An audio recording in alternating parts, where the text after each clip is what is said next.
Hey, what's up guys? This is Vincent, and in this Lightroom Classic tutorial, I'm going to show you how to turn these three photos into an HDR photo using Photomatix Pro and Topaz Photo AI as plugins.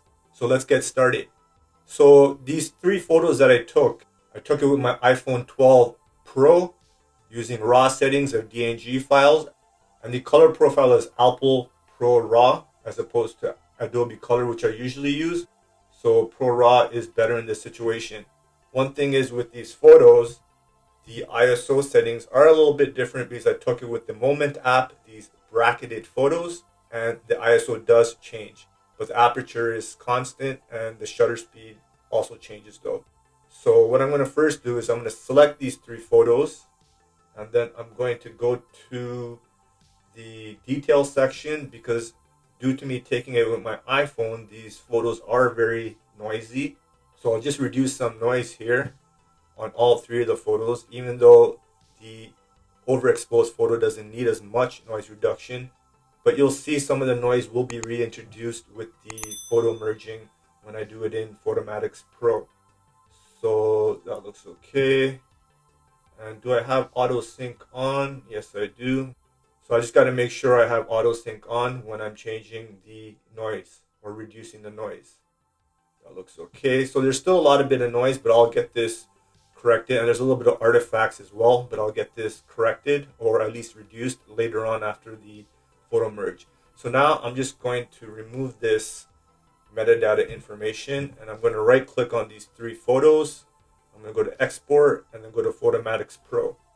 And I'll keep this at handheld, crop aligned result.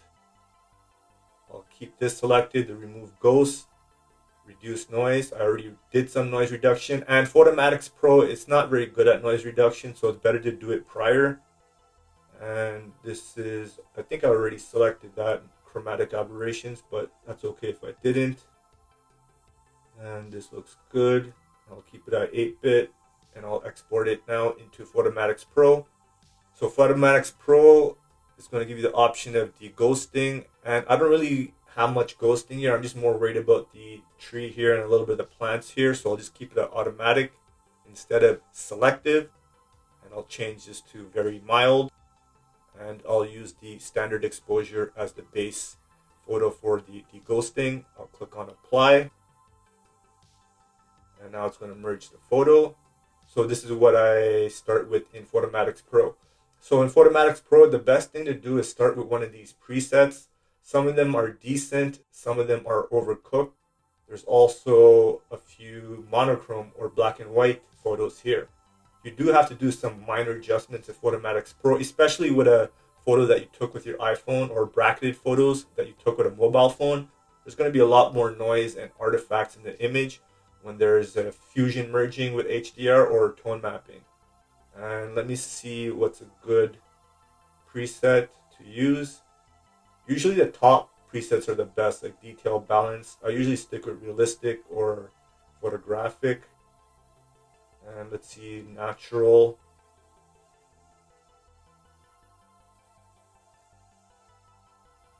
I think I'm going to stick with natural, even though the image is very soft. I'm going to, let me see here. Let me see what I can adjust. And a lot of these sliders, I never remember what they are. Like I have a decent idea, but there's a toolbox right here or a tip box when you hover over these sliders, and I'll tell you what it does. But usually what I do is I just play with the sliders to see what I get and to see if I can make the image a little bit more better. And you can see it's very soft around here as well as this photo, but I'm going to see if I can correct it later on in Lightroom Classic. Color settings, I do not need to adjust that. And right now it's on Fusion Natural, so it's fusion merging instead of tone mapping. And let me see. That looks okay. Let me take a look at realistic. This goes into the tone mapping option here. I'll increase the strength actually. That looks good. The lighting is not good because it introduces a halo effect here. When I increase it, you see this halo effect. So I will actually decrease the lighting.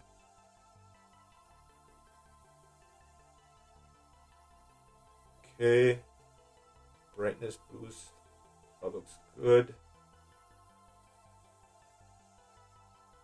White clip, I'll leave it. And black clip, I'll leave it. I don't want to do any color. And now I'll just go to next and finish. Now I have these final adjustments. Usually I don't do anything with these. So I will save and re-import. So now I'm going to get this image here, which is a TIFF file. And this is the HDR tone mapped image, as opposed to these 3 photos that I took as bracketed photos. So now I'm going to zoom in here, see how much noise and artifacts there are. So I'm going to zoom back out. I'm going to take this into Topaz Photo AI. So let's see that. Topaz Photo AI. I'll edit a copy with Lightroom adjustments, so I don't edit the original Photomatix file.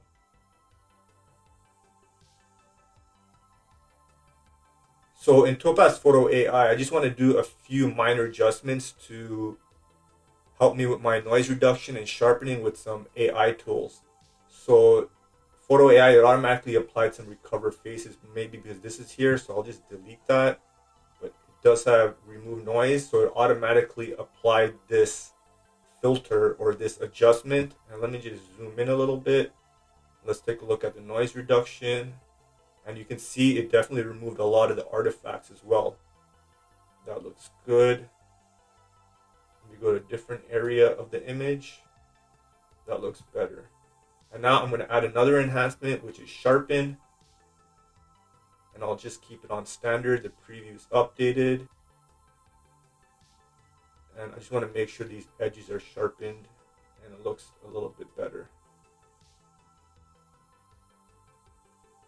So that looks good. Let me just zoom out, see how the image is looking.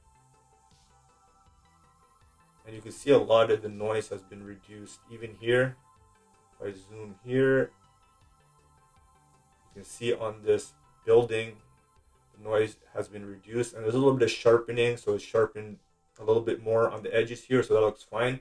So I'll click on Save to Adobe Lightroom Classic. And now I'm going to get the new TIFF file. So this TIFF file is a HDR image that was merged in Photomatix Pro, and then noise reduction in Topaz Photo AI, as well as some sharpening. So let's get started with a little bit of minor adjustments to make this image a little bit better. So the first thing I want to do is go to Transform. Let me click on Auto, see if I can adjust it, or Vertical. That doesn't look good. So what I'll do is I'll just go to Guided. And then I will just guide this here. I'll guide this here. And by the way, this is my subject. I'm not too worried about this building, even though it looks pretty cool. So you can see the crop has some negative space here. So I'll click on Constrain Crop. And that looks good. And I'm also going to improve my crop now, actually. And I'll just crop it a little bit better. About here. And I'll press enter or return, and that looks a little bit better. Of course, the crop could be better. I can do a lot more adjustments on the foreground to make it better with the brightness area. But anyways, I'm going to start correcting this image. The first thing I want to correct is the building itself. It's very soft. I don't mind that the area around it is soft, but this part of the building, or this colored part, which is the subject and looks really beautiful, I need to put a little bit more focus on it. So what I'll do is I'll go to masking, I'll go to subject, and I'll see what it's selected. So it selected this building here, which is fine, but I'm going to subtract from it actually. So what I'll do is click here, or I'll click the plus sign. Actually, no, where is it? Right here. I'm going to subtract. I'm going to go to the brush, and I'm on the erase brush. Flow, I'll keep it at 100. And the feather about here. And I'm just going to brush this away.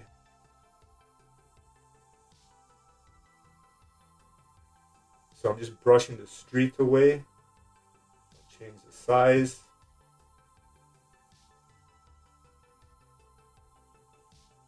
So that looks good.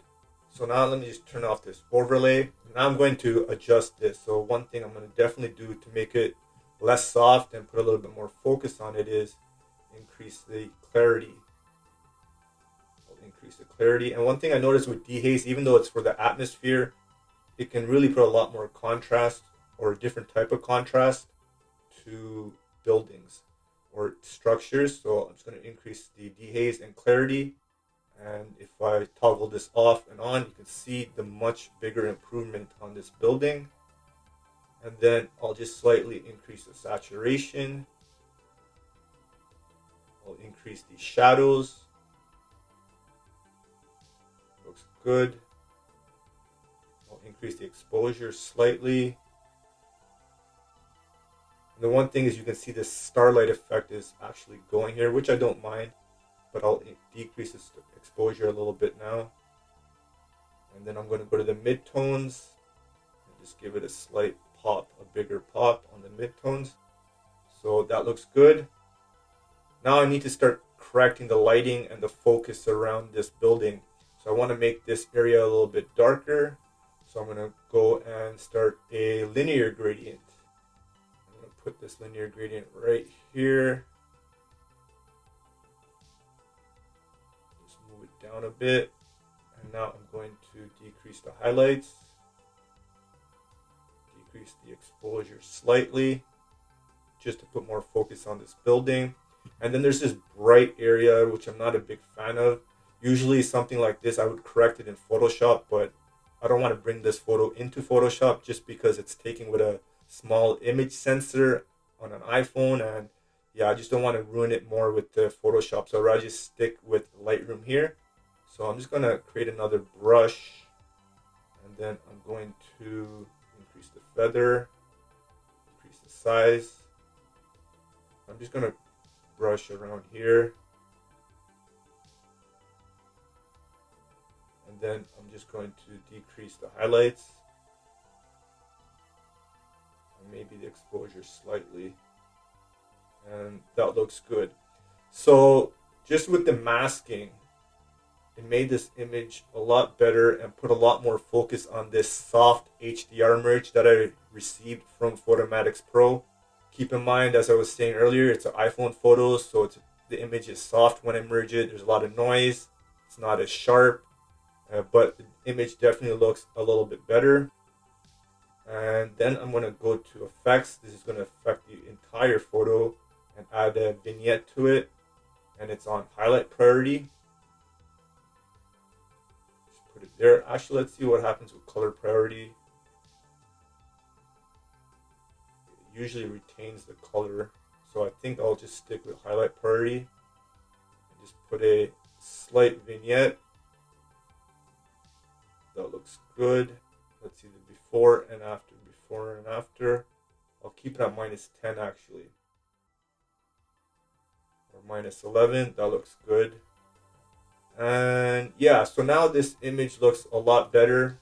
I'm just going to close this. Yeah, so this is my final result. I can definitely make a lot more changes with the highlights or mask away like this bright area. But yeah, overall this image looks a lot better compared to, let's say, this is the standard exposure image, this is the overexposed image, and this is the underexposed image. The main reason I took this photo into Photomatix is it just does a better job of fusion merging HDR or tone mapping as opposed to taking a photo and then going into photo merge and HDR. Like, it's not true HDR, and then I'll lose the starlight or the star burst effect of the sun, and the sun will usually and the sun may be blown out in Lightroom sometimes. So that's why I like Photomatix a little bit better if it's a very difficult photo like this. Anyways, if you guys enjoyed this video or are thinking of getting Photomatix or Topaz Photo AI, there's links in the description. If you want a 15% discount on Photomatix Pro, there's a discount code in the description. And if you enjoyed this video, give it a like, subscribe, check out my photos on Instagram. And as always, live easy, sleep breezy, and stay lovely.